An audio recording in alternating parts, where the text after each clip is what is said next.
And you're following that intuition and it's working out perfectly. Yeah. Yeah. So what I did was, I shared very briefly last night, is I've let go of chasing opportunities. And what's happening is possibilities are opening up for me.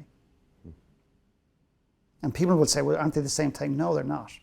We spend so much time looking for opportunities and we're so fixed on it that we miss the possibilities of life. It's like blinkers. Right. You know, I want to be a millionaire before I'm this age, or I want 50 properties, or I want this business, and I want a beautiful woman in my life, and I want a beautiful man in my life. And, I mean, I'll give you an example of this. I remember a client telling me one day, he says, I've created a dream manifesto for the perfect woman. I said, fair enough. What does it look like? And he said, well, this is her legs length, and this is her bum size, and this is her breast size. This is what she's going to be doing. She's going to be a yoga instructor. She's going to be a vegetarian. She's got to be outgoing, into meditation, et cetera, et cetera, et cetera. And he goes, what do you think? And I said, you really want to know what I think? And he said, yeah. I said, I can order you one of those. Because I've got a friend who works in Toshiba, and I think we can build one. In fact, we maybe build two. I'll get one as well. And what I was basically saying was, in my own sarcastic, unfunny way, I think I'm funny sometimes, but my wife doesn't agree, is basically that you're manufacturing somebody, and you can't manufacture soul. And I said, if I'm wrong, tell me. And 3 months later, he rings me and he says, you're wrong. She showed up. This is the boob size, this is whatever, it's almost identical. And I said, well, geez, you know what? You learn stuff every day. Good luck. A month later, he rings back and says, didn't work out. And I said, why? He says, I forgot to put on the list that she shouldn't be psychotic. The point is that, we're so consumed by trying to dream up and attract what we want. And a lot of it's up here. And we're so busy doing that he's in the bar doing his dream manifesto. And the girl serving him a drink just puts it down, says, there's your drink, sir. Thank you, thank you. He doesn't even look at her.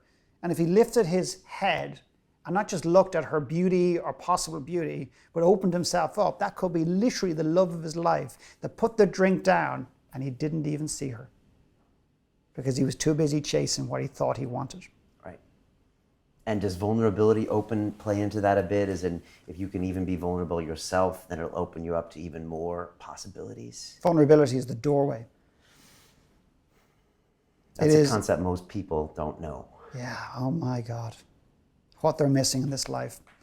I could talk about vulnerability for 4 hours and then take a break and speak about it for another 4 hours. Just use the dating analogy. I have a beautiful woman who's done some work with me called Donna. And now every time I refer to her, she gets really uncomfortable and she doesn't like it. And maybe I'm disrespectful in the way I talk about it. It's not my intent. This woman is the epitome of courage to me. She shared the most incredible story one day, and it was so simple. She said I think she went online, or somebody set up a blind date. I think it was maybe a blind date. And she found herself at home putting on makeup. And she doesn't wear makeup. She's given up wearing makeup. And putting on some sort of perfume that she's not really, and going on this date with this man. And I think between them, they discovered pretty quickly that it wasn't a fit. And I think he or she said that. And then suddenly, the minute they said that, I said, well, listen, I'm not feeling it, so it's not going to work. They said, well, let's have a drink. And then they start talking about life. And he opens up and says, honestly, one of the things I always look for in women is, I'm not mad about women who wear makeup. I like just women who just don't, not that they don't care, but they want to be seen for who they are as opposed to trying to be something. That's not my argument or debate, by the way, just so we're clear. I'm just using this. And she just goes, I don't wear makeup. I put it on tonight because I was trying to impress you. And isn't that just such a cool analogy or example or, doorway for us just to look at what we do?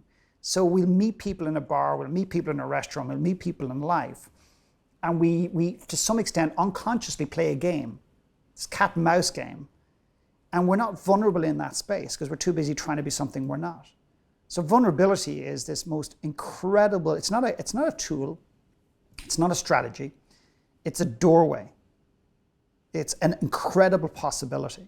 And it has the capacity to change every relationship in your life, including the one with yourself. To watch the rest of this fascinating interview, click on the link below and go to londonrealacademy.com. There you can sign in with your social media login and watch the rest of the episode for free, along with all of our episodes on London Real, my webinars, and all of our premium content, all located over at londonrealacademy.com. So click on the link below, you'll be directed there and you can watch the rest of this fascinating interview, and I'll see you there.